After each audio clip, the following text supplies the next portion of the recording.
Hey gentlemen, this is Vince Miller. I'm excited you're joining us today. Today we're in chapter 5 of our study through the book of Ephesians.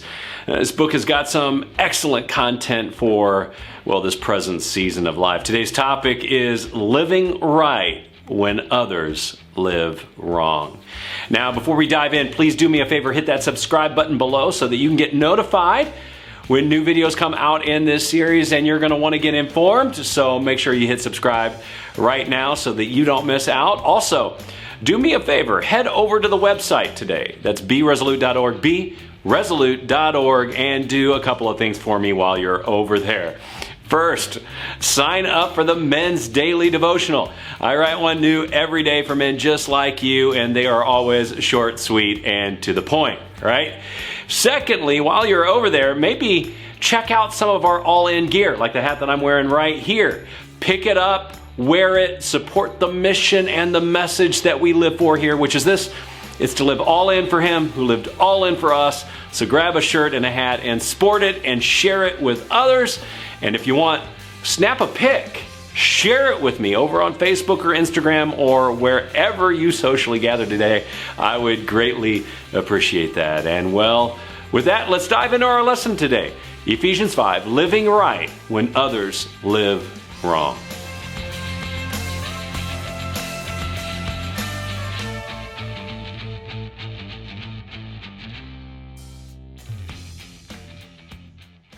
You know, I think it's becoming easy to grow calloused in our present time. We are so bombarded with things like sin and perversion and untruth and lies and propaganda and deception that I think it's becoming hard to discern truth from untruth, is it not? And when we get a little over bombarded with untruth like we are right now, we can become, well, desensitized to untruth. So much so that we can't actually differentiate untruth from truth anymore. And thus we give way to it in our life. Here's an example. I am deathly allergic to mold. If I catch a whiff of any mold spores in the air, it sets off this allergic reaction in me that's unbelievable. Because I'm so sensitive to it, my eyes start watering, my nose starts running, my head spins, and I can even feel my sinuses swell. I'm so sensitive to it, actually, that I can actually detect even small amounts of it in a home. I can instantly walk into your home, and even if you only have a tiny amount of it, I can tell you exactly where the mold is located. You might call me a mold locator. Yet some people are not as sensitive as I am to it. They can live with it, and it doesn't bother them. They can even sleep in a room with exposed mold, and it doesn't affect them. Either they are insensitive to mold allergens, or perhaps, and this is more likely, they've grown accustomed to the smell over time, and thus they're desensitized to the smell because of overexposure. We might say they have developed a callousness of smell. Here's another example. Consider people who just work daily with their hands, like a weightlifter or a gymnast or a carpenter, for that matter.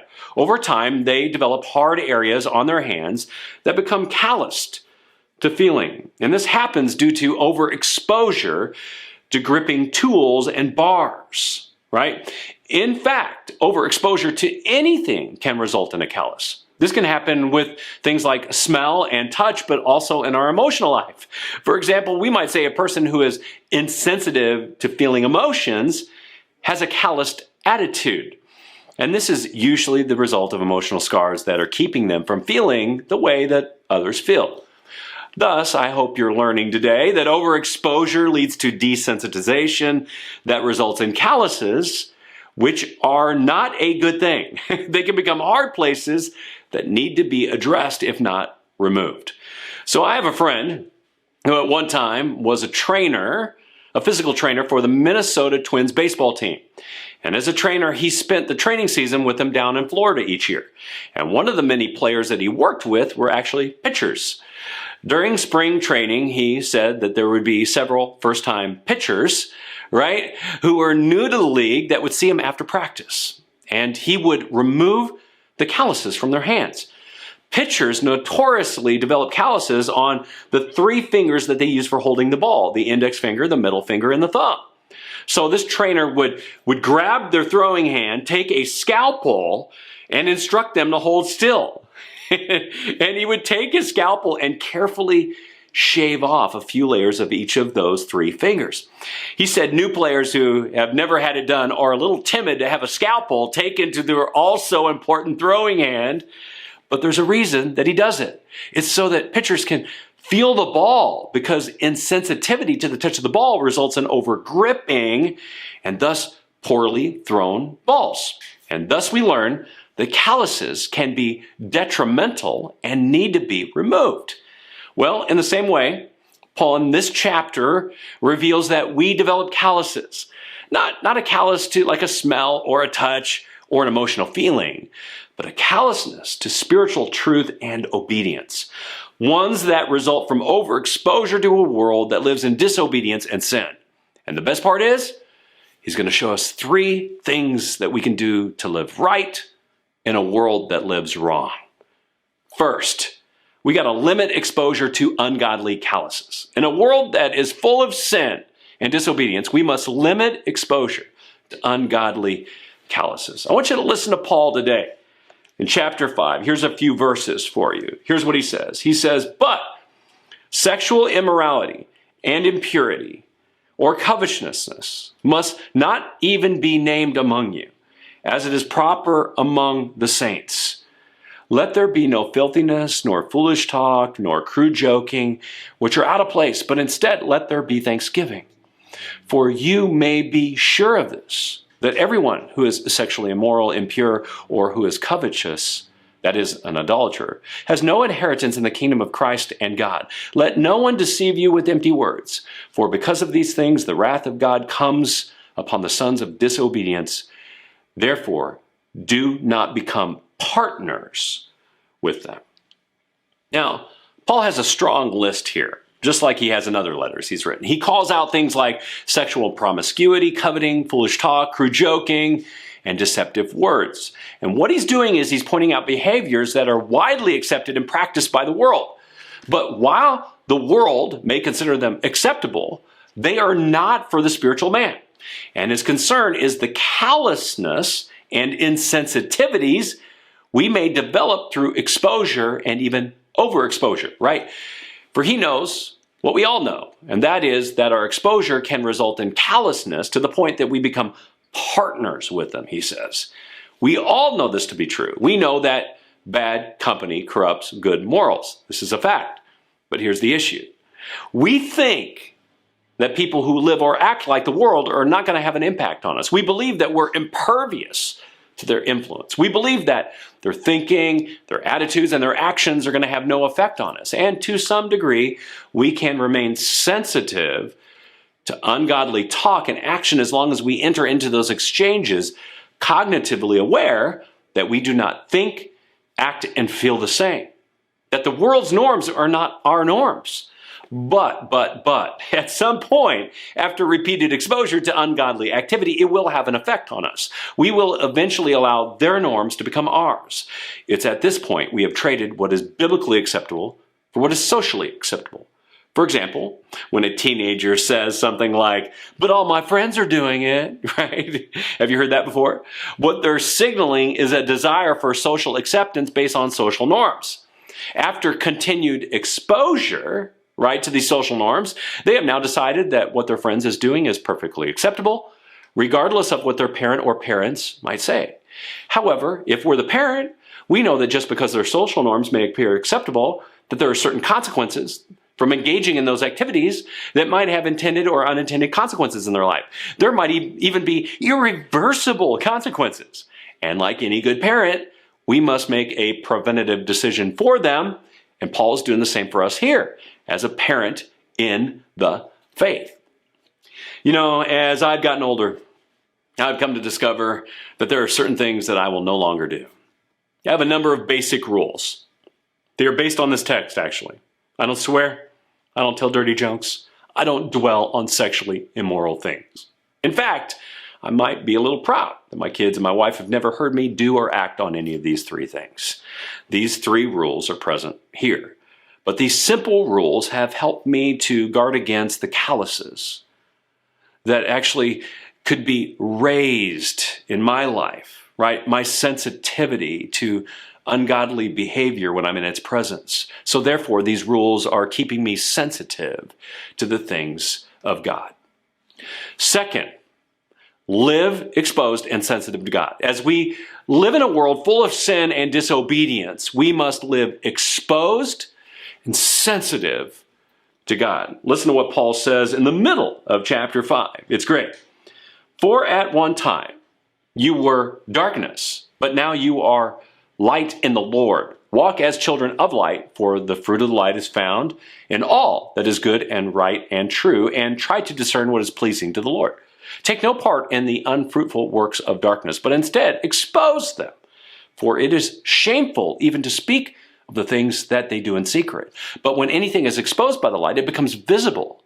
For anything that becomes visible is light.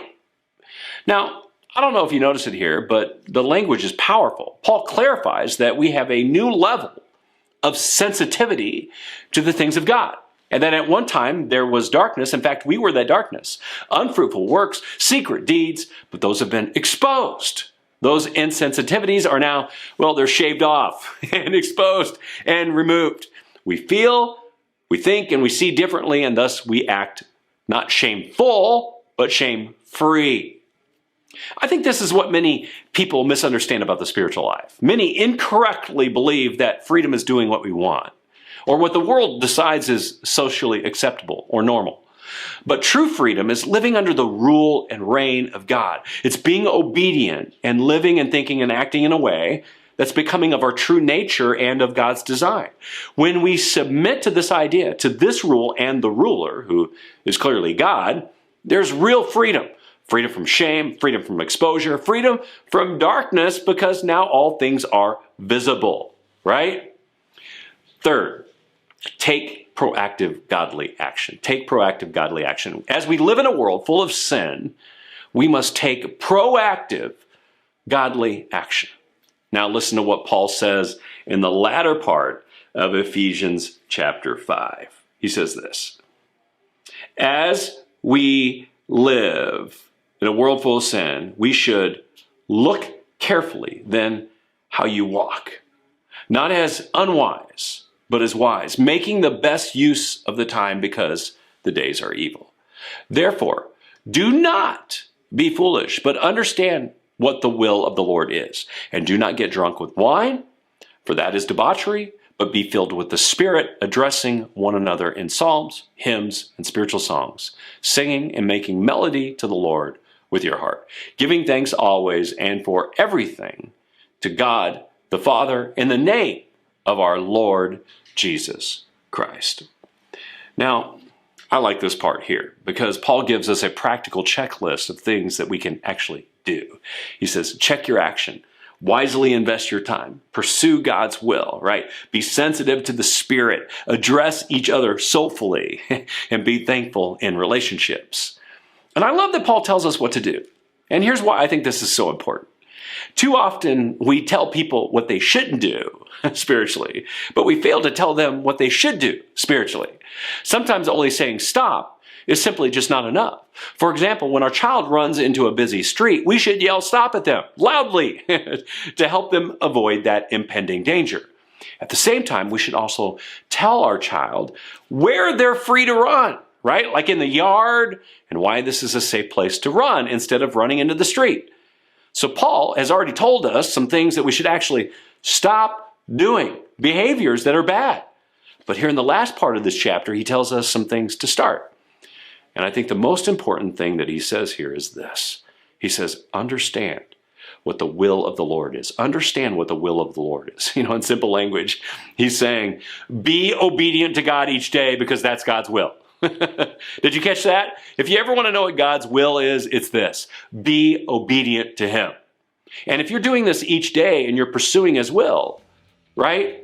You should be doing everything on the checklist here. You should be checking your action, wisely investing your time, growing in sensitivity to the Spirit, addressing each other soulfully, and being thankful in your relationship with others. Now, let's put this super practically. Here's what I would do. I would actually make a list of all the things that you need to get done today, all of them, just like you would do every day, hopefully, right? And then ask yourself, How can I do these things in a way that brings attention to God? How can I do them in a way that brings attention to God? How can I work with difficult people in a way that brings attention to God? How can I respond to posts, right, in a way that brings attention to God? How can I lead through challenges in a way that brings attention to God, right? How can I deal with my own frustrations in a way that brings attention to God? There is a way to live right in a world that lives wrong. And in our present time, more than ever, we need men who are sensitive to God, who live callous, free from the world. Because right now, this world needs some light and some truth. And I believe that God is the one that has.